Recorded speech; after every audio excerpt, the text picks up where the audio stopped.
નમસ્કાર મિત્રો, કેમ છો બધા? તમારું મારી ચેનલ કેડીએન એજ્યુકેશનમાં હાર્દિક સ્વાગત છે. જો તમે મારી ચેનલમાં નવા હો તો મારી ચેનલને સબસ્ક્રાઇબ કરવાનું ભૂલશો નહીં. તો આજનો વિડીયો છે આરટીમાં ફોર્મ ભરવાના. ધોરણ 1માં પ્રવેશ માટેની ફોર્મ ભરવાના ચાલુ થઈ ગયા છે. જે લોકોને ફોર્મ ભરવા છે તે ભરી શકે છે. જોઈ શકો છો તમે આમાં આપેલું છે આરટી એક્ટ 2009 અન્વયે શૈક્ષણિક વર્ષ 2024-25માં નબળા અને વંચિત જૂથના બાળકોને વિના મૂલ્યે ધોરણ 1માં પ્રવેશની જાહેરાત માટેનું જોઈ શકો છો આમાં કે ગુજરાત સરકાર દ્વારા the right of education to free and compulsory education act 2009ની કલમ 12(1) ક હેઠળ બિન અનુદાનિત ખાનગી પ્રાથમિક શાળાઓમાં 25% મુજબ વિનામૂલ્યે ધોરણ 1માં નબળા અને વંચિત જૂથના બાળકોને પ્રવેશ આપવાની યોજના અમલમાં આવી છે. ક્યારે આવી? તો કે 2009માં આવી છે. જે પ્રાથમિક શાળામાં 25% મુજબ વિનામૂલ્યે ધોરણ 1માં તેમને પ્રવેશ મળશે. જે બાળકો 1 જૂન 2024ના રોજ જોઈ શકો છો આમાં આપ્યું છે, જે બાળક 1 જૂન 2024ના રોજ 6 વર્ષ પૂર્ણ કરેલ હોય તે જ આ ફોર્મ ભરી શકશે. તે જ આ યોજના હેઠળ અગ્રતા મુજબ પ્રવેશ પાત્ર બનશે. અગ્રતાક્રમ જોઈએ તો પહેલા તો તમને અનાથ બાળકો છે એને પહેલા તો મળશે. પછી છે સંભાળ અને સંરક્ષણની જરૂરિયાત વાળું બાળક, જેને જરૂરિયાતની વધુ જરૂર હોય એ બાળક. પછી બાળગૃહના બાળકો, પછી છે બાળ મજૂર અને સ્થળાંતરિત મજૂરના બાળકોને. પછી છે મંદબુદ્ધિ, શેરબલ, પાલસી ધરાવતા બાળકો, ખાસ જરૂરિયાત વાળા બાળકો, શારીરિક રીતે વિકલાંગ અને વિકલાંગ ધારા 2016ની કલમ 34(1) દર્શાવ્યા મુજબ તમામ દિવ્યાંગ બાળકો. પછી છે આર્ટ એન્ટી રેટ્રોવાયરલ થેરેપી ની સારવાર લેતા બાળકો. પછી છે ફરજ દરમિયાન શહીદ થયેલ લશ્કરી, અર્ધલશ્કરી, પોલીસ દળના જવાનના બાળકો ભરી શકે છે. પછી જેના માતા પિતાને એકમાત્ર સંતાન હોય અને એ સંતાનમાં દીકરી જ હોય તેવી દીકરી પણ આમાં ફોર્મ ભરી શકે છે. પછી છે રાજ્ય સરકારની હસ્તક સરકારી આંગણવાડીમાં અભ્યાસ કરતા બાળકો પણ આમાં ફોર્મ ભરી શકે છે. પછી 0 થી 20 આંક ધરાવતા તમામ કેટેગરી એસટી, એસસી, એસસીબીસી અને બીપીએલ કુટુંબના બાળકો પણ આમાં ફોર્મ ભરી શકશે. પછી અનુસૂચિત જાતિ, અનુસૂચિત જનજાતિના બાળકો, પછી સામાજિક અને શૈક્ષણિક રીતે પછાત, અન્ય પછાત વર્ગ, વિચરતી અને વિમુક્ત જાતિના બાળકો છે.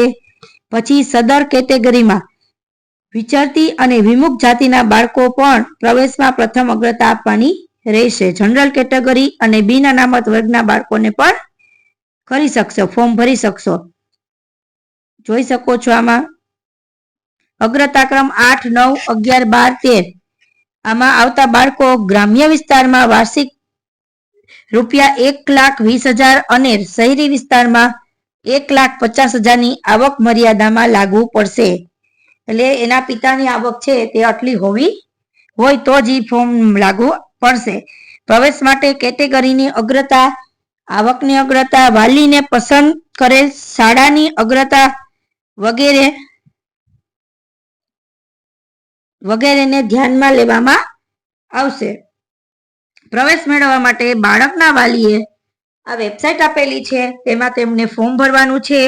https://orpgujarat.com વેબસાઇટ પર 14/3/2024 ગુરુવારથી તારીખ 26/3/2024 મંગળવાર દરમિયાન તમે આમાં પ્રવેશ ફોર્મ ભરી શકશો. આ અંગેની જરૂરી વિગતો જેવી કે અરજી સાથે કયા કયા આધાર પુરાવા અધિકારીના રજૂ કરવાના છે તે સહિતની તમામ વિગતો વેબસાઇટ પર મૂકવામાં આવેલ છે. અરજદારની જરૂરી આધાર પુરાવા એકઠા કરી ઓનલાઈન અરજી સમય મર્યાદામાં કરી શકે છે.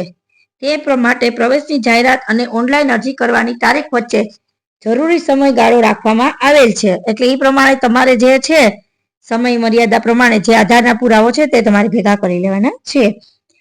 વાલીએ ઓનલાઈન ફોર્મ ભરતી વખતે જરૂરી આધાર પુરાવા જેવા કે જન્મ તારીખનો દાખલો, રહેઠાણનો દાખલો, કેટેગરીનો દાખલો, જાતિનો દાખલો તેમજ સક્ષમ અધિકારીનો આવકનો દાખલો, ઇન્કમ ટેક્સ રિટર્ન ભરેલ ન હોય તે કિસ્સામાં આવકવેરાને પાત્ર આવક ન થતી હોવા અંગેનું સેલ્ફ ડિક્લેરેશન વગેરે અસલ આધારો ઓનલાઈન અપલોડ કરવાના રહેશે.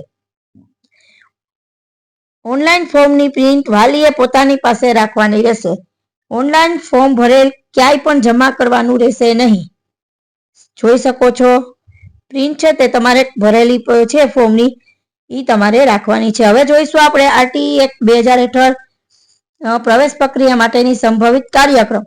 તમે જોઈ શકો છો 2024 શૈક્ષણિક વર્ષ 24-25 પ્રવેશ માટેની વર્તમાન પત્રોમાં બહાર પાડવાની તારીખ તો કે 5/3/2024 તે બહાર પડ્યું છે.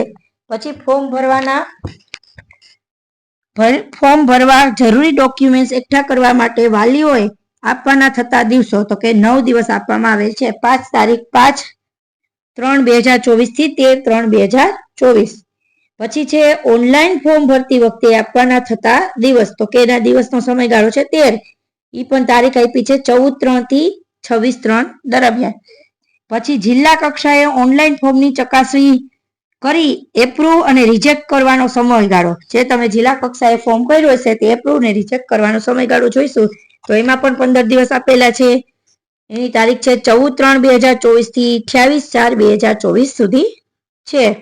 પછી માત્ર અમાન્ય થયેલ અરજીઓમાં ખૂટતા ડોક્યુમેન્ટ અપલોડ કરવા માટે અરજદારોને પુનઃ તક આપવા માટેનો સમયગાળો પણ આપેલો છે 1/4/2024 થી 3/4/2024.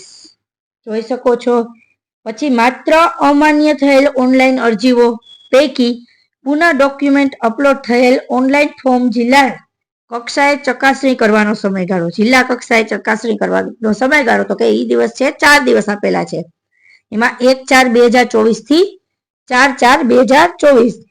પછી પ્રથમ પ્રક્રિયાનો પ્રથમ રાઉન્ડ જાહેર કરવાની તારીખ તો કે પ્રથમ રાઉન્ડ જાહેર થશે 6/4/2024 ના રોજ પ્રથમ રાઉન્ડ તમારે જાહેર થઈ જશે.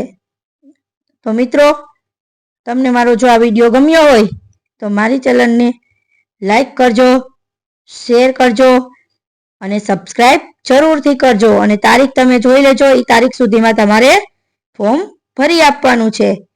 Thank you.